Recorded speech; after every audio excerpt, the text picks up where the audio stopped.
এভাবে ফুলকপির পাকোড়া তৈরি করলে বিকালে চায়ের আড্ডায় একদমই জমে যাবে। আসসালামু আলাইকুম everyone, welcome back to my channel. আজ আমি শেয়ার করব খুবই মজাদার ও ক্রিস্পি ফুলকপির পাকোড়া রেসিপি। গরম গরম ফুলকপির পাকোড়া খেতে কিন্তু অসম্ভব মজার হয়। চলে এসেছে শীতের সিজন। এখন বাজারে প্রচুর পরিমাণ ফুলকপি পাওয়া যাচ্ছে।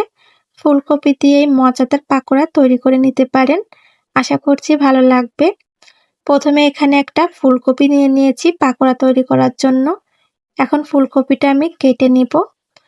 দেখুন ফুলকপির অর্ধেকটা আমি কেটে নিয়েছি। এমন একটু ডাঁটা সহ ফুলকপিগুলো কেটে নিতে হবে।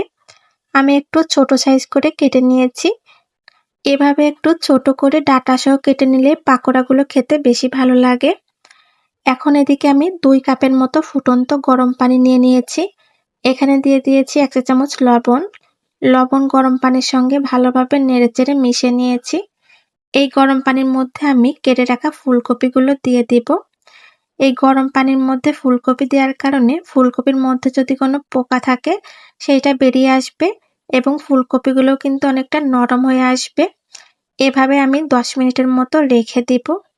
ফিরে এসেছি 10 মিনিট পর।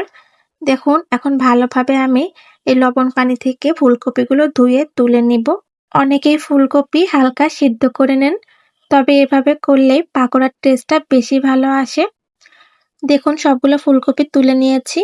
এখন এখানে দিয়ে দিয়েছি স্বাদ মতো লবণ, দিয়ে দিয়েছি 1 চা চামচের মতো লাল মরিচের গুঁড়া, 1/2 চা চামচ হলুদের গুঁড়া, 1/2 চা চামচ পরিমাণ জিরা গুঁড়া, 1/2 চা চামচ পরিমাণ গরম মশলার গুঁড়া, 1/2 চা চামচ পরিমাণ গোলমরিচের গুঁড়া, দিয়ে দিব 1 চা চামচ পরিমাণ রসুন বাটা, 1 চা চামচ পরিমাণ আদা বাটা।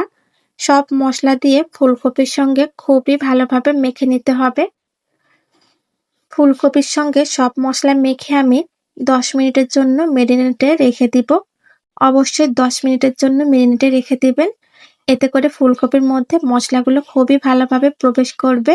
পাকোড়ার টেস্টটা অনেক ভালো আসবে। ফিরে এসেছি 10 মিনিট পর। এখন দিয়ে দিয়েছি 1/2 কাপ পরিমাণ ময়দা। দিয়ে দিব আমি 4 টেবিল চামচ পরিমাণ কর্নফ্লাওয়ার। কর্নফ্লাওয়ার না থাকলে আপনারা চালের গুঁড়াটাও দিতে পারেন। এতে করে পাকোড়াটা অনেক ক্রিস্পি হবে। এখন সবকিছু দেখুন ভালোভাবে মেখে নিচ্ছি ফুলকপির সঙ্গে। এখন আমি এখানে অল্প পরিমাণ পানি অ্যাড করব। অল্প অল্প পানি দিয়ে আমি ভালোভাবে ময়দার কোটিংটা করে নিব। একবারে পানি দিতে যাবেন না। এতে করে কিন্তু পারফেক্টভাবে ময়দার কোটিংটা হবে না। এর জন্য অবশ্যই অল্প অল্প পানি দিয়ে ভালোভাবে মেখে ময়দার কোটিংটা করে নিতে হবে। আমি আরও একটু পানি দিয়ে নিয়েছি। এখন ভালোভাবে মাখিয়ে নিচ্ছি ফুলকপির সঙ্গে। দেখুন আমি ভালোভাবে মাখিয়ে নিয়েছি। ময়দা কিন্তু ভালোভাবে ফুলকপির ওপর কোট হয়ে আছে দেখুন। এভাবে একটু পাতলা করে মেখে নিবেন। এতে করে ময়দার কোটিংটা ফুলকপির উপর ভালোভাবে লেগে থাকবে। পাকোড়াটা কিন্তু অনেক ক্রিস্পি হবে। পাকোড়াগুলো ভাজার জন্য কড়াইতে তেল গরম করে নিয়েছি। এখন এখানে আমি মেখে রাখা ফুলকপি দিয়ে দিব। এখানে আমি অল্প কয়েকটা ফুলকপি দিয়ে দিচ্ছি। এ পর্যায়ে চুলার জালটা আমি মিডিয়াম হিটে রাখবো। চুলার জালটা একেবারে হাই অথবা একেবারে লোতে রাখা যাবে না, মিডিয়াম হিটে রাখতে হবে। কিছুক্ষণ পর আমি হালকাভাবে নেড়েচেড়ে দিচ্ছি দেখুন। ফুলকপিগুলো এখন উল্টে দিব যেন অপর পাশটাও ভালোভাবে ভাজা হয়। এই ফুলকপিগুলো হালকা লালচে করে ভেজে নিব। এতে করে খেতে অনেক ভালো লাগবে। চুলার জালটা মিডিয়াম হিটে দিয়েছি, এতে করে ফুলকপিগুলো ভালোভাবে সিদ্ধ হবে এবং ওপরটা অনেক ক্রিস্পি হবে।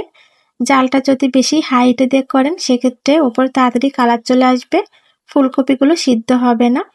দেখুন সবগুলো উল্টে নিয়েছি। আমি আরও কিছুক্ষণ ভেজে নিয়েছি দেখুন। ফুলকপিতে খুবই সুন্দর একটা লালচে কালার চলে এসেছে। পাকোড়াগুলো কিন্তু পুরোপুরিভাবে তৈরি করা আমার কমপ্লিট। আমি আর ভাজবো না, এ পর্যায়ে তেল থেকে তুলে নিব। বাকি পাকোড়াগুলো আমি সেমভাবে ভেজে নেব। এমন নিত্য নতুন রেসিপি পেতে আমার চ্যানেলটি সাবস্ক্রাইব করে রাখবেন।